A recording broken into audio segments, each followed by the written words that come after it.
What's going on, everybody? All right, so I'm trying something new today. This is actually my new Canon EOS M50, I believe it is, camera that I bought not too long ago, like 2 weeks ago or something like that. And this is actually the second video I've shot on this camera.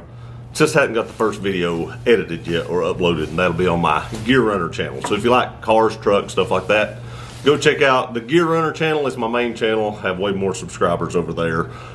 Try to remember to link them in the description below. But what is this video about today? It is about my DDI AK47 variant, whatever you want to call it. Now I know what you're going to say.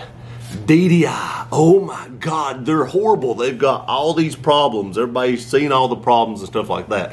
I want to say that this one, and I don't know how well it's going to show up, is the WBP Polish parts kit version. Now, these were made off brand new parts kits from my understanding. This isn't the all-American made version that I think like AK Operators Union or something like that was having problems with. This is actually the Polish version. They had like 3 different variants, I believe. They had like a Hungarian version, which was supposed to be really good. They had this Polish version, which we're going to take a look at here in just a few minutes and see how it's holding up. And then they had the American version that was having like trunnion issues or something. I can't remember exactly what the issue was with that, but I believe it was like trunnion issues or something the AK Operators Union was having. But you can go back and watch his video to find out all those issues. But this one, like I said, was the Polish version, and it was made off a new WBP parts kit. And we're going to go over this thing and look at it. Now, I bought this thing used a few years ago, and I think the guy I bought off of said it had a few hundred rounds through it. Then I probably put 400 rounds through it ish, and then I sold it to a buddy of mine at work. And when I sold it to him, I had like 500 or 600 rounds of ammo with it. And when I traded around and got this back off of him the other day, he only had like 50 rounds of ammo left. So I'm going to guess that this gun now has somewhere around 1,000 rounds-ish of through it. So I don't know if it's like over 1,000 or just under 1,000, but we're going to say it's got right at 1,000 rounds through it. So we're going to take it apart, look at it, see if there's any deformation or anything like that through the parts, and look at the finish. These things have amazing finishes on them. I want you to look at this finish. Now this right here is just scratches from your safety, you know, sliding up and down. This does have an extended safety on it. I put that on there. We will be changing that. If you want to tactically cool charge this to put a round in it, this right here will catch your hand, and it's kind of sharp. I actually bought this off our AK Operators Union, and it works. It works really well. I mean, you can actually get your hand on it. I mean, it works really, really well. But I'm just saying, if you come around to this side, I don't know if you can see that or not, but it's hitting my hand right there, and it essentially just slices right across it. Now, I've never been cut, but it doesn't feel great. Now, if you just want to normally, you know, charge it like this, cool. If you want to look the cool part and come around underneath and do it, that does smart just a little bit. So we will probably be changing that to like a Krebs Custom. Speaking of Krebs Custom, I do have a Krebs Custom front key mod rail on this. I really like this. We won't be taking off the gas block because it actually screws into the lower rail is how that goes on. And then there's like a screw right here in the front, so you can't run a cleaning rod through this as well once you put one of these rails on. I like how the cleaning rods look, but it's not necessary. So I'd rather have the rail than the cleaning rod, in my opinion. Now, I do want to say that the sights on this are straight. I know that's not the case with a lot of AKs or AK variant rifles, but mine are really straight. They got that right. That's one thing I can say about this, at least this DDI, is those sights are crazy straight. Don't know how well I could show that to you. You're just going to take my word on it, but mine came out great. I also have a Midwest Industry brake on it. It's okay. I ain't gonna say it's the best brake for your AK, but it is okay. On this side, I do have a section of Picatinny rail mounted onto the key mod with a thorn tail mount with a E1B backup light with a mount off head on it and a Surefire tail cap switch. And the reason I mounted that out front is because when you hold it, it is perfect for your thumb to fit right in the back of that. So if you put one of these thorntail mounts and push that light forward, it works really, really good on the AK variant setups, just like that right there. And I love the mount off heads. They're crazy, super bright, and very, very rugged. If we work our way back, have an RS regulate mount with a Holosun optic. I've never had any issues with this Holosun optic. It's about the same size as an Aimpoint T2 Micro, which I also have 2 of those as well. Takes a 2032 battery and has like a 50,000 hour battery life. I just really like this optic on here, and it works great. It really does. And then those that don't know, it's really easy. My hands are really cold, so it might be a little more difficult, but you just slide this little latch right here back, and then this just slides right off, and you can see the scope mount right there, or optic mount on the side of the rifle. Okay, hope there's enough light, but let's take a look at the rivets. I don't know if you can see that or not, but there is literally no light at all through these rivets. Let's take a look at the other side. These rivets look just about perfect. No issues at all. The only issue I have is if you look at this side of the mag release, it looks really good, but if we flip it around to this side, you can see it isn't quite like bradded out enough or something. I've never had a problem with that coming out or anything, but you can see that it just isn't perfect right there. But that is the only issue with any kind of rivets that I see on this rifle at all. Now, one more thing you can see, I put the Rifle Dynamics stock adapter on here so I can run a very stiff AR style collapsible stock. I do like that better. This did just come with the standard fixed AK stock, but I changed that out. Also have a QD mount right here, and I also did put a QD mount on the Krebs Custom rail right there. So that's pretty much how I have the whole rifle set up. So now let's take a look inside this and see if there's anything wearing. I did say we'd take a look at the finish. Let's take a look at the whole finish here.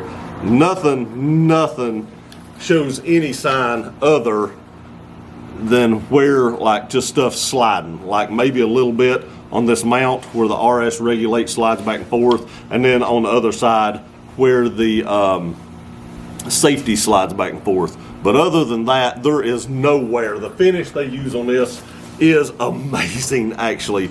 Maybe, actually, I think that's just shiny. It might be just a little bit of wear on the charging handle, but as many times as this thing's probably been charged, no big deal there. But let's check it. We're empty. Let's take this off. Now, this thing coming off is a little bit snug, especially when your hands are freezing cold. Get closer to the body. There we go, got it off. When your hands are cold, it's a little difficult getting those off. Let's take out the spring. You can see right there, I mean, this finish is just holding up awesome. Hopefully that will focus. I don't know how well that's focusing. There we go. This finish is holding up great. Spring is holding up great. A lot of oil on the spring. Let's take the bolt out. You can see there is a lot of carbon. I don't know if we've cleaned this thing in forever, but everything's holding up good here. The back end at the tail right here has like no or hardly any deformation at all. I mean, this thing is like, there's some wear on it, but it's not showing any deformation. There's a little bit of wear right here where it's wearing off, but after close to 1,000 rounds-ish, you would expect that.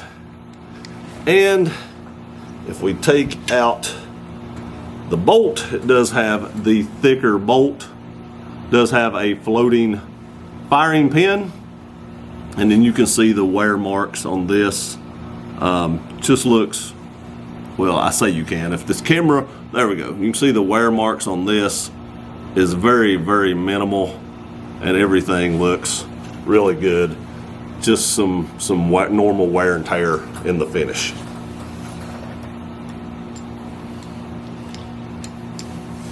Okay, so with the bolt, like I said, everything just looks amazing. So as far as mine goes, there's no cracks or anything like that, and there's not very little deformation back here in the back. Everything looks really good on my DDI. So let's take a look at the inside. Just looking over the inside, I don't see much at all. A little bit of wear on the inside in here. I may have to add pictures because this ain't wanting to focus very well. Everything inside the chamber and everything looks really good. It's just the finish on these are amazing. I mean, this stuff just does not wear very much at all. And this trigger, I have the ALG trigger in this. Awesome. Probably one of the best AK triggers you can get. We're going to pull it in a minute and see what the weight is. But this thing, I pulled it last night. It was close to 2 pounds. I mean, that's crazy. It is nuts how light this trigger is. I did kind of cut off, I don't know if you can see it down there. AK Operators Union talks about cutting off part of the trigger down in there because they were having some slap issues. I did do that. I didn't experience much slap issues with mine, but before I did or anything like that, I wanted to go ahead and cut off that tail, so I did that. And now we definitely won't have any issues. So let's stick this thing back together, and then we will pull the trigger weight and see exactly what that weight comes out to be. All right, back together. So let me get out my Lyman trigger gauge here. Let's just check this thing out.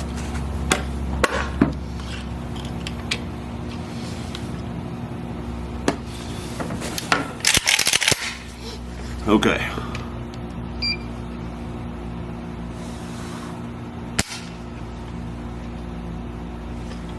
That says 1.1 pounds. Oh my gosh. It was like 2 last night. 1.13. Let's check it again. We're in the 1 pound range. 1.18. This thing is light. That's all we can really say about that, is it is extremely light. You have to actually be a little careful when you fire it because it is so light that you can accidentally pull the trigger, I guess, if you wasn't paying attention. Because this thing is amazing. Now, once you get used to it, there's no problem with that. You're not going to accidentally pull the trigger. Just, you know, be aware of your 4 firearm safety rules, and you'll be good to go. Okay, let's get our sight back on it.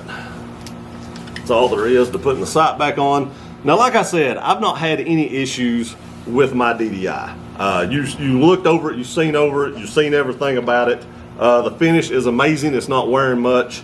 And the tail end of the bolt looks good. Everything looks good on this thing. There's just not a lot going on to go wrong with it.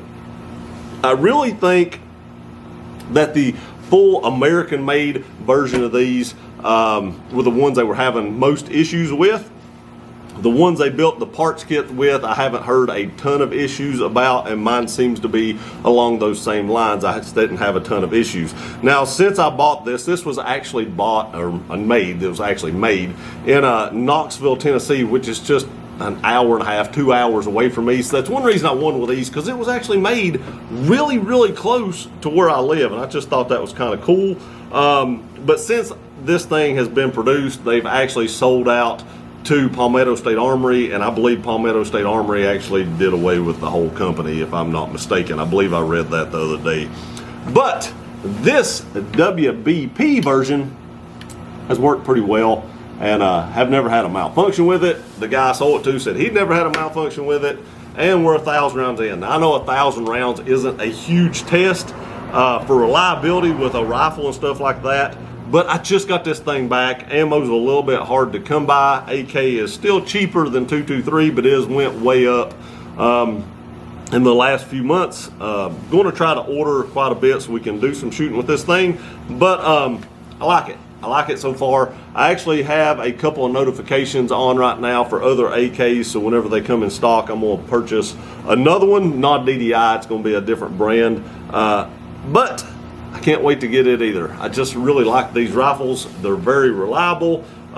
Very dependable, and I trust my life with this one especially because I've just not had any issues with it. I know a lot of people have different feelings with DDI, but from my experience with this personal gun, the WBP gun, I've not had any problems. I just wanted to show you what this thing looked like because I know there's been some bad reviews of these in the past, and I'm just not seeing that one with mine. Maybe I got lucky.